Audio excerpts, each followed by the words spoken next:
The Western Uttar Pradesh campaign has reached almost its peak, and today we are on the seat which is right next to Delhi, the national capital, Noida. I am joined by young BJP leader and Noida MLA Pankaj Singh, who is trying his electoral fate for the second time from this seat. Sir, this is the second time you are trying your electoral fate, but this time around the politics appears to be little at odds as far as caste combination in Western Uttar Pradesh is concerned. Your opponent, primary opponent Samajwadi Party, Rashtriya Lok Dal, is saying that they are leading in this zone. How do you respond? बिल्कुल भी नहीं, इसमें कुछ भी fact नहीं है, कहीं पर भी कोई दम नहीं है। भारतीय जनता पार्टी ही लीड कर रही है और मुझे लगता है कि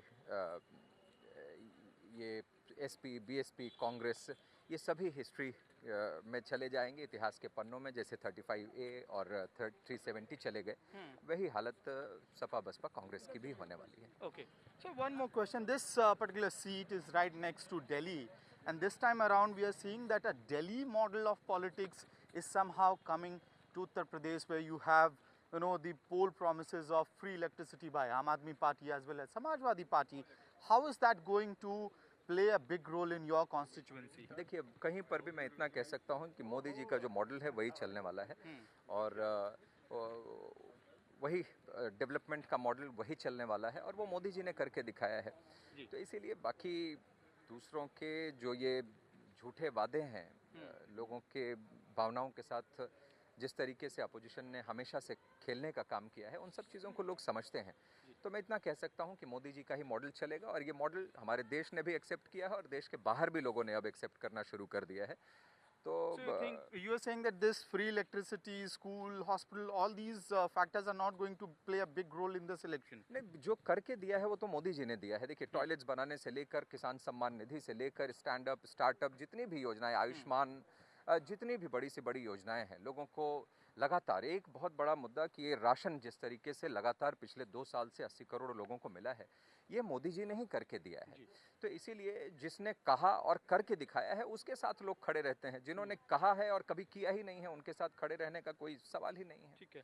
So one more question, your election campaign, I've been following your door-to-door campaign, shifting from one society to other. Due to the election commission rules, it has become a little difficult for netas like, otherwise you could have actually organized big rallies. But this time around, there are small meetings, door-to-door campaigns. But your campaign seems to be a cocktail where you are talking about nationalism, you are talking about other factors, and there's a thin line of 80-20 formula when you talk all that. But in Noida, don't you think there are problems like registry? There are builders who had become a big problem for the investors, as well as pollution, and let alone the mention of pollution in your campaign. I mean, let alone the mention of solution of this problem. There's no mention of pollution factor in your campaign. Why so?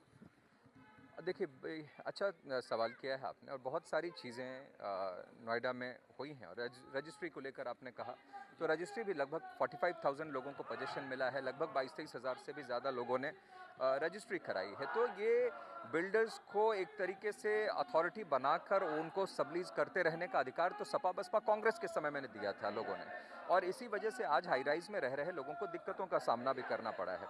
हाँ, इतना तय है कि BJP ने ही इनको registry कराई है। आगे भी सीएम ने भी कहा है हमारे कि इस बीच में कहीं पर भी कोई ऑब्स्टिकल हर्डल होगा तो दूर करेंगे, रजिस्ट्री के इस प्रोसेस को और तेज करेंगे। तो ये हम लोगों ने किया ही है। और पोल्यूशन का क्या सोल्यूशन? देखिए, यहाँ पर प्लांटेशन भी लगभग मुझे लगता है कि 15 लाख से भी ज़्यादा प्लांटेशन भी हम लोगों ने यहाँ किया है। बाकी यहाँ पर बहुत सारे वेटलैंड्स जैसे बन के तैयार हो रहे हैं। अब मैं पानी की भी टॉक्सिसिटी की मैं बात करूं तो उस पर भी काफ़ी हद तक हमारी सरकार ने काम शुरू किया है। रेन्यूएबल्स बंद पड़े थे, किसी सरकार ने कभी उसको सोचा ही नहीं। उस पर भी मैं वो पोल्यूशन की भी मैं बात कर रहा हूं, उस पर बीजेपी ने ही काम किया है। बाकी जो सीएनडी वेस्ट वगैरह था उसके लिए भी एक यहाँ पर सेटअप हुआ है, एक जगह बनी कर तैयार हुई है। और इसी तरीके से सब चीज़ों पर लगातार काम किया है। तो प्लांटेशन से लेकर अन्य चीज़ों पर भी काम तेज़ी से किया हम लोगों ने। Okay, two quick questions from you. Western Uttar Pradesh and UP, Samajwadi Party, RLD, other combinations are saying that they are going to win because the 80-20 factor is working in their favor, not yours. अब उनको तो सिर्फ इसी नाते ही वो सब कुछ फायदा नुकसान वो लोग देखा करते हैं, वो उसी 20 पर भरोसा करके वो सब पूरी नहीं, लड़ाई वो तो कह रहे हैं 80 उनकी तरफ है, आप 20 आपकी तरफ है। अब वो उस गलतफहमी में हो तो उसके गलतफहमी के शिकार अगर कोई है तो उसका कुछ नहीं कहा जा सकता, लेकिन इतना तय है। और उसी अगर 80 उनके साथ होता तो वो क्यों ये समाप्त होते चले जाते, पूरे देश से, स्टेट से खत्म होते चले जा रहे हैं। जैसे केशव मौर्य, वो सॉरी स्वामी प्रसाद मौर्य चले गए, कई सारे नेता छोड़ के गए, तो उसी पे वो कॉन्फिडेंट होके कह रहे हैं कास्ट कॉम्बिनेशन उनके हक में। नहीं, कोई नहीं, सब राष्ट्रवादी, भारत माता की जय बोलने वाले सब भारतीय जनता पार्टी के साथ हैं, नरेंद्र मोदी जी के साथ और योगी आदित्यनाथ जी के साथ हैं। Okay, final question.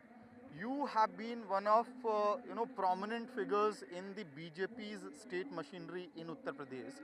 I had covered 2017 elections. On the result day, I had seen your supporters reaching BJP headquarters in Lucknow with your posters, and demanding that you should be declared the chief minister. Now, 5 years down the line, you have not even joined the Yogi Adityanath government's cabinet. So do you hope that once you win again, because you seem to be very confident, do you hope or do you want to become a minister in the state? ने party ने जो मुझे जिम्मेदारी दी है, general secretary रहा मैं लंबे समय तक, आज वाइस प्रेसिडेंट हूँ, यूथ विंग इंचार्ज हूँ, ट्रेनिंग सेल इंचार्ज हूँ, बहुत सारी रिस्पॉन्सिबिलिटीज़ इस कम समय में पार्टी ने मुझे बहुत दी हैं। मैं उनके प्रति बहुत आभारी हूँ। और कौन कहाँ किस तरीके से काम, सरकार में कौन संगठन में काम करता है, ये पार्टी डिसाइड करती है, वो डिसाइड करें। और आज योगी आदित्यनाथ जी अच्छा काम कर रहे हैं और उनके नेतृत्व में जिस तरीके से पार्टी आगे सरकार चली है, उत्तर प्रदेश को एक नई ऊंचाइयों पर ले जाने का काम योगी आदित्यनाथ जी ने किया है। मैं समझता हूं कि पूरी जनता आज भारतीय जनता पार्टी के साथ उनकी सरकार बनाने के लिए तैयार है। Thanks. So that was Pankaj Singh, the Noida MLA, who is holding door-to-door campaign in the different sectors and societies of Noida, and he appears very confident of his victory. Today on 26 January, you could see, he's constantly holding small meetings, and he's saying that the 80-20 factor is in fact working in the BJP's favor and not in the favor of the Samajwadi Party or the Rashtriya Lok Dal. That is the claim of the BJP leader and Noida MLA Pankaj Singh. With video journalist Zia, this is Amit Bhardwaj for India Today from Noida.